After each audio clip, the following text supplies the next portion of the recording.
White হাউসে ট্রাম্পের সেই হাড় কাঁপানো চিৎকার ও যুদ্ধেংদেহী লাইসেন্স। আজ আমরা উন্মোচন করব মার্কিন সিনেটে ইরান বিল বাতিলের আসল মেগা গেম। ডোনাল্ড ট্রাম্প এবং মার্কিন সিনেটের মধ্যে ঘটে যাওয়ার নজিরবিহীন ক্ষমতার লড়াই এবং রুদ্রদ্বার বৈঠকের এক হাড় কাঁপানো ড্রামাটিক থ্রিলারে রাতারাতি বদলে গেছে মধ্যপ্রাচ্য যুদ্ধের পুরো আইনি সমীকরণ। ওয়াশিংটন ডিসির ক্যাপিটল হিলের ভেতরের আসল সত্য কাহিনী হলো, ইরানের সাথে ট্রাম্পের যুদ্ধ করার ক্ষমতা খর্ব করার যে ঐতিহাসিক ওয়ার পাওয়ার্স রেজুলেশন পাশ হয়েছিল, তা নিয়ে মার্কিন রাজনীতির ইতিহাসে এক নজিরবিহীন নাটকীয়তা বিশ্বের সামনে উন্মোচিত হয়েছে। রিপাবলিকান সিনেটরদের সাথে ডোনাল্ড ট্রাম্পের এক রুদ্রদ্বার মধ্যাহ্নভোজের বৈঠকে লুইজিয়ানার কঠোর সিনেটর বিল ক্যাসিডির সাথে স্বয়ং ডোনাল্ড ট্রাম্পের এক তীব্র চিৎকার, চেঁচামেচি ও টেবিল চাপড়ানো ঝগড়া শুরু হয়ে যায়। ট্রাম্প যখনই তার সামরিক সিদ্ধান্তকে খাটো করার জন্য নিজের দলের বিদ্রোহীদের ওপর ক্ষোভে ফেটে পড়েন, তখন সিনেটর বিল ক্যাসিডি ট্রাম্পের মুখের ওপর দাঁড়িয়ে জবাব দিলে ট্রাম্প তাকে সরাসরি লুনাটিক বা উন্মাদ বলে চিৎকার করে বসে পড়ার নির্দেশ দেন। নিজের ঘরের ভেতরে ট্রাম্পের তৈরি করা এই নজিরবিহীন মনস্তাত্ত্বিক চাপ ও হোয়াইট হাউসের করা পলিটিক্যাল অ্যাকশন বা রাজনৈতিক অ্যাকশনের পর রাতারাতি লাইনে চলে আসেন বিদ্রোহী সিনেটররা এবং চূড়ান্ত ভোটাভুটিতে অবিশ্বাস্যভাবে 50-47 ভোটের ব্যবধানে মার্কিন সিনেট সেই বহুল আলোচিত যুদ্ধ বিরোধী বিলটিকে চিরতরে ব্লক এবং সমাহিত করে দেয়। বিলটি বাতিল হওয়ার সাথে সাথেই ট্রাম্প তার নিজস্ব সোশ্যাল মিডিয়া ট্রুথ সোশ্যালে প্রচণ্ড সন্তুষ্টি প্রকাশ করে এক হুঙ্কার দিয়ে লিখেছেন, এই ঐতিহাসিক সিদ্ধান্ত বিশ্বমঞ্চে পরমাণু বোমার দ্বার প্রান্তে থাকা ইরানকে এক চূড়ান্ত ও কড়া সতর্কবার্তা দিল যে হোয়াইট হাউসের হাত শৃঙ্খলিত করার ক্ষমতা আমেরিকার কারণেই। সাধারণ মানুষের কাছে এটি ওয়াশিংটনের একটি সাধারণ রাজনৈতিক মারপ্যাচ মনে হতে পারে, কিন্তু এর ভেতরের গভীর ভূ রাজনৈতিক সমীকরণটি জানলে আপনিও অবাক হবেন। ট্রাম্পের সাথে ওই চরম বাকযুদ্ধের পর ভাইস প্রেসিডেন্ট জেডি ভ্যান্স এবং আমেরিকার বিশেষ দূত স্টিভ উইটকফ তড়িঘড়ি করে বিদ্রোহী সিনেটর বিল ক্যাসিডি ও অন্যান্যদের হোয়াইট হাউসে ডেকে নিয়ে যান। সেখানে ইরানের বর্তমান পরমাণু ও সামরিক পরিস্থিতি নিয়ে এক অত্যন্ত গোপন ও অত্যন্ত স্পর্শকাতর ব্রিফিং দেওয়া হয়। এই গুরুত্বপূর্ণ ব্রিফিংয়ের মূল থিম ছিল ইরান ও আমেরিকার মধ্যে বর্তমানে যে 60 দিনের একটি অন্তর্বর্তীকালীন যুদ্ধবিরতি চলছে, সেই অত্যন্ত নাজুক পরিস্থিতিতে মার্কিন কংগ্রেস যদি প্রেসিডেন্টের হাত আইন দিয়ে বেঁধে ফেলে, তবে আলোচনার টেবিলে তেহরান আমেরিকাকে এক দুর্বল রাষ্ট্র মনে করে পুরো গ্রাস করে ফেলবে এবং হরমুজ প্রণালী সম্পূর্ণ লকডাউন করে দেবে। এই জাতীয় নিরাপত্তার মেগা জুজু দেখার পর এবং ট্রাম্পের করা হুঙ্কারের মুখে দাঁড়িয়ে বিদ্রোহী সিনেটররা বুঝতে পারেন যে ঘরের ভেতরের এই বিভেদ বাইরে চীনের মিত্র ইরানকে আরও 10 গুণ বেশি শক্তিশালী করে তুলেছে।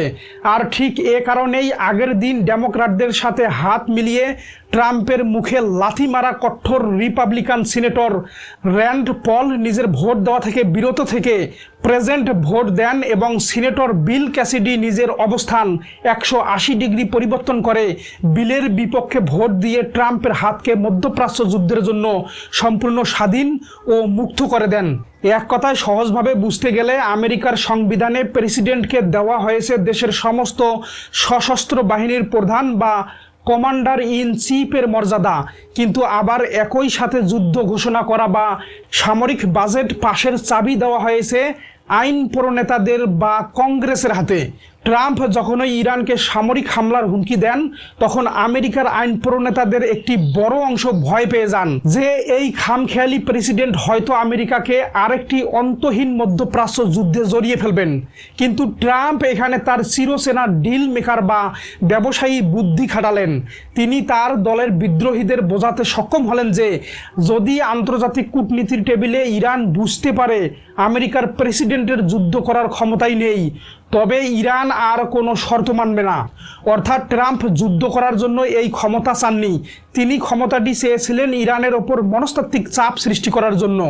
আর এই চালটি ক্যাপিটল হিলে কাজ করে গেছে।